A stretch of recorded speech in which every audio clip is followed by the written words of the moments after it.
My boyfriend's mom sent him on a paternity vacation without me. I'm 37 weeks pregnant, huge, tired, and honestly just scared. It's my first baby, and every day feels like I'm walking towards something beautiful and terrifying at the same time. My boyfriend took 3 weeks off so we could adjust together. That was the plan. Just us learning how to be parents. Then one night his mom shows up for dinner with this big dramatic smile, like she's about to announce someone won the lottery. She sits down, pulls out an envelope, and tells my boyfriend, "Surprise! I booked you a 2-week trip to Italy, a paternity vacation." She actually said it like it was a normal thing. And my boyfriend? He just sits there with his jaw dropped like a kid who was handed Disneyland tickets. She turns to me and gives me this jade bracelet with a matching tiny one for the baby, a family stone, part of their culture. And I did think it was sweet. For a second, everything felt normal. Then she goes, "Don't worry, sweetheart. He'll be with you for a whole week before he leaves. That's plenty of time." Plenty of time? For what? For me to push out a baby, figure out breastfeeding, try to sleep in 20-minute bursts while my body is in shambles? I looked at her like she had slapped me. I told her, his leave is for helping with the baby. That's why he took it. Her face twisted like I just insulted her entire bloodline. She snapped, "My husband didn't even stay in the hospital when he was born. A week is more than enough. He deserves this." Deserves a vacation while I'm recovering from giving birth to his child? I told her she should have at least asked, before buying something that huge. Before planning a trip that requires him to be on another continent while I'm bleeding, crying, and trying to keep a tiny human alive. Her mouth dropped open. She stood up like I'd shoved her chair back. "I cannot believe this," she said.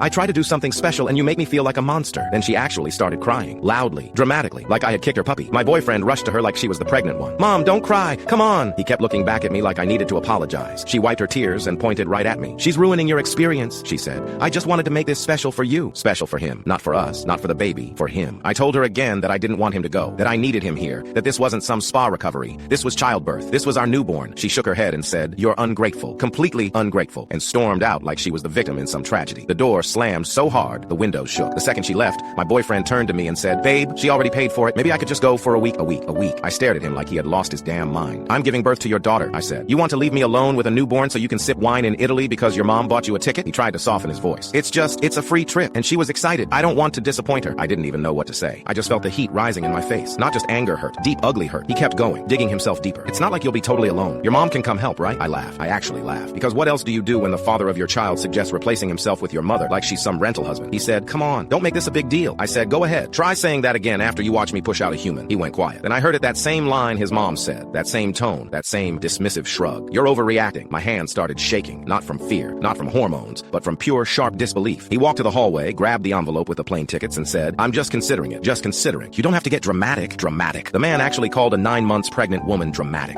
I stood up belly first, breath heavy, and walked right past him. He tried to grab my arm. "Can we talk about this?" he asked. I turned, looked him straight in the eyes, and said the one thing he did not expect. "Go to Italy. But if you walk out on me and our daughter when we need you most, don't bother coming back." He froze, ticket in hand, mouth open, eyes wide, and for the first time all night, he looked scared. I walked into the bedroom, shut the door, and said nothing else. That silence hit him harder than any argument ever could.